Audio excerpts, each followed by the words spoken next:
Saludos cordiales, mi nombre es Jonathan Jaramillo, soy estudiante de la Universidad Técnica Particular de Loja, actualmente cursando el cuarto ciclo. El tema a presentar es sobre las garantías de los jóvenes en la era digital. El tema a tratar es la violencia de género digital o violencia digital de género.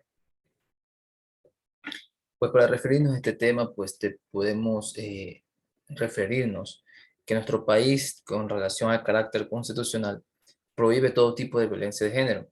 A pesar de aquello, es innegable reconocer que en la actualidad este tipo de violencia va en aumento por la facilidad que existe para acceder a las redes sociales por medio de la tecnología y que no es de desconocer que está al alcance de todos. Esto se basa en los avances digitales y la protección de los derechos de las personas, con la finalidad de evitar que surtan algún tipo de discriminación, producto de algún tipo de violencia de género. Y por eso hemos traído un análisis, o traigo un análisis muy interesante sobre la normativa legal para la garantía de los derechos de los jóvenes, que está tomado pues, de un análisis constitucional, penal, laboral y social. Partimos indicando pues que la Constitución, como norma suprema de nuestro país, establece los derechos y garantías de los jóvenes.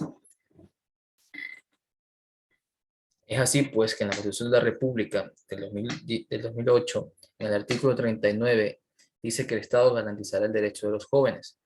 También nos habla en el artículo 11 que nadie podrá ser discriminado.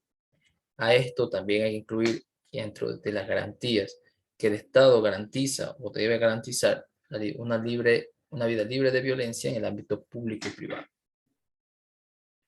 Por su parte, el Código Orgánico Integral Penal, COIP, refiere y tipifica como delito la acción o el hecho del hostigamiento y refiere al respecto que la persona natural o jurídica que por sí misma o por terceros ejecute o por cualquier medio de comunicación ejecute el angustiar, molestar, perturbar de forma insistente o reiterada a otra persona, pues será sancionada con pena privativa de libertad de 6 meses a 1 año. Por su parte, la Ley Orgánica Integral para Prevenir y Erradicar la Violencia contra las Mujeres, en su artículo 10 establece los tipos de violencia. Y esto hemos tomado la violencia sexual digital. La violencia sexual digital comprende, o nos dice la ley, que es toda acción que implique principalmente la vulneración o restricción del derecho a la intimidad realizada contra las mujeres en el entorno digital. Este puede ser ejecutado a través de cualquiera de las tecnologías de la información y comunicación mediante la utilización de contenido de carácter personal o íntimo. Pues, y esto pues también tiene que ver con el hecho de que esto puede tener la representación visual de desnudos, semidesnudos, o actitudes sexuales que la mujer haya confiado en su intimidad o que ha sido obtenido por cualquier otro medio. En cuanto al análisis doctrinario, la Defensoría del Pueblo en el 2018 emite un análisis muy importante, pues, y habla de que cada país, tanto local como regional, debe permitir el aprendizaje de buenas prácticas en el funcionamiento de los intereses de los jóvenes. Y a esto, pues, debe establecer el goce de los derechos en los espacios públicos como privados. De esta forma, se fortalece la organización social y permite a los jóvenes tener incidencia política. Utilizando conocimiento de las legislaciones de otros países, hemos tomado también pues lo que establece la Comisión Presidencial Coordinadora de la Política del Ejecutivo en materia de derechos humanos, CODEPREP de Guatemala, que nos dice algo muy interesante. ¿Quiénes deben garantizar y hacer efectivos los derechos de la niñez y la adolescencia y la juventud?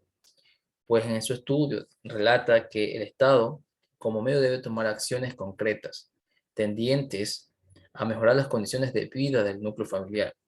Estas condiciones también basan en su entorno social y en las garantías de la permanencia de las acciones emprendidas y la transformación de la realidad social. Esto es una medida que debe ser adoptada por el Estado por medio de los funcionarios y funcionarias que a esto representan. Boris Mijail Castañeda, en en su repositorio, en un trabajo de titulación, expresa algo que es muy interesante y por lo que he optado por referir, y refiere a algo que es muy puntual y es muy real. Dice, claramente nos encontramos ante una conducta típica, culpable, antijurídica, ya que transgrede los derechos y afecta los bienes jurídicos protegidos por el Estado al hablar sobre la violencia sexual. Y dice que esta conducta, que reúne todos los requisitos para ser considerada como un delito, no ha sido tipificada en la legislación penal ecuatoriana. Recordemos que estamos hablando sobre la violencia digital de género. Y esto pues nos refiere y finaliza diciendo que esto nos da un espacio o refiere o nos direcciona a que hay un vacío legal en nuestra legislación penal.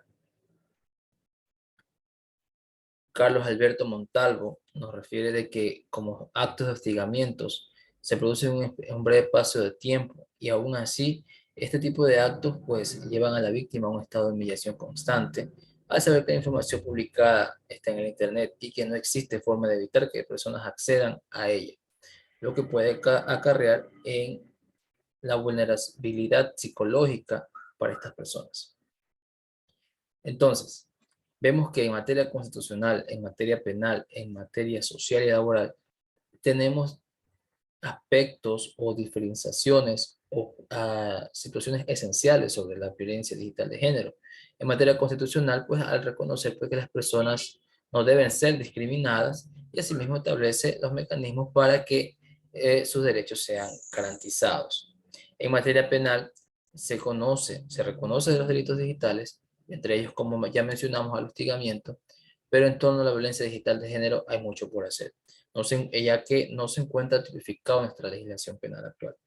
En materia social y laboral, pues vemos que, como referíamos anteriormente, la violencia sexual digital como vulneración del derecho y la restricción a la intimidad es un hecho del cual se deben establecer mecanismos claros y adecuados para salvaguardar el derecho de las personas que han sufrido este tipo de violencia.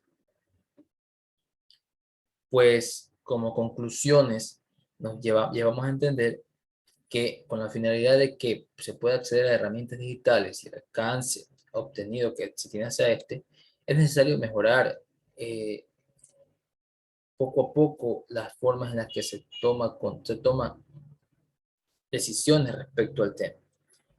Por eso vemos que en la legislación ecuatoriana se reconoce el derecho de las personas y las garantías que éstas establecen, a pesar de ser amplias, es necesario que nuestras leyes específicas se analicen de manera puntual cada problemática. También podemos observar que la codificación penal ecuatoriana, a pesar de que existe punibilidad o se considera como hecho punible o se consideran actos punibles para los actos realizados por medios digitales, es necesario analizar reformas objetivas. ¿Qué significa el optar por reformas objetivas? Significa considerar situaciones de carácter puntual y de ahí tomar aquellas cosas que son necesarias para nuestra legislación penal, ya que los hechos que son, o las violaciones o los delitos que se encuentran configurados en nuestra legislación penal ecuatoriana, nuestra codificación penal, pues van a ser los que se reconozcan a través de la misma ley. Para concluir, debemos entender que se debe establecer normas claras, procedimientos y medidas apropiadas, correctas y adecuadas, que sirvan para proteger a las víctimas que sufren estos delitos. Es necesario que al establecer normativa clara, los procedimientos que van con ellos sean procedimientos de fácil aplicación para que la víctima no vuelva a sufrir de manera reiterada nuevamente este tipo de delitos.